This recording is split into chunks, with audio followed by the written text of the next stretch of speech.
Also, I mean, we had pretty insane growth during the pandemic. We went into it with 1.8 million members. We came out, not that it's over, but a couple of years later we had 6 million members, and we're now at 16 million, like close to 16 million in the last couple of years. So yeah.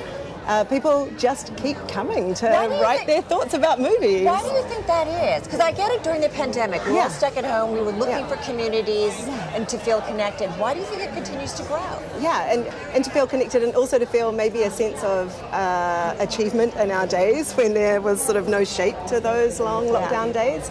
I think it's continued to grow because something that happened during that time was a lot of people coming to write their thoughts about the Twilight series and then go, what else has Robert Pattinson done?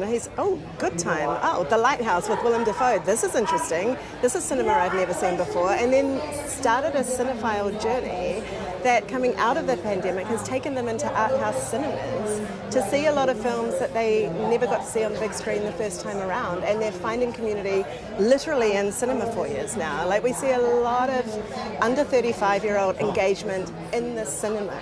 Is it actually a safe place that stays on topic? Because you see on Twitter, you see on Instagram, you see on Facebook, it just devolves right away. It gets political, Democrats control the weather, comments such as those. Is Letterboxd free of that? No. Every part of the internet has its, can I say douchebags on Bloomberg? You just did. I just did. I'm so sorry about it. Every part of the internet has pile-ons, but I think the benefit and the beauty of a place like Letterboxd and Strava is that the conversation happens specific to the film that a member is reviewing, or specific to a list that they've put together of movies they love, or Willem Dafoe movies ranked. And so there's no kind of central town square on Letterboxd for everybody to pile in on something. And we also give our members tools, like comment moderation tools of their own, so they can curate their own spaces. So the conversation happens around a movie or around a movie list, and that's generally what keeps it kind. But also, it's in our community policy, 2 words, be cool.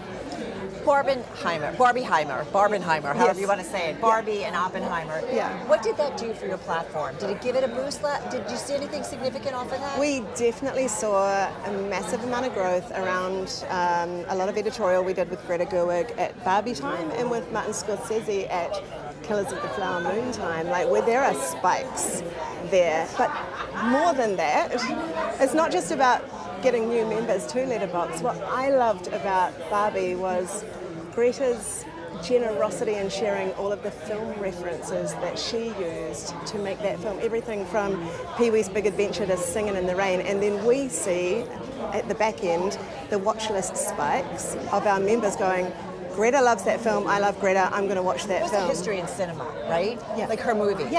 Yeah, absolutely. And so for us, it's all about film discovery. That is purely what it's about. Film discovery and enabling people to discover more films, whether they're in cinemas right now or whether they're coming out on a Criterion 4K. And if someone like Greta Gerwig is saying, here are the 31 movies that inspired Barbie, we see the activity among our members watching those movies. Are you platform agnostic in the sense of who cares if the film comes out on Netflix and in theaters at the same time? Who cares if the film was only available in theaters before VCRs were even a thing?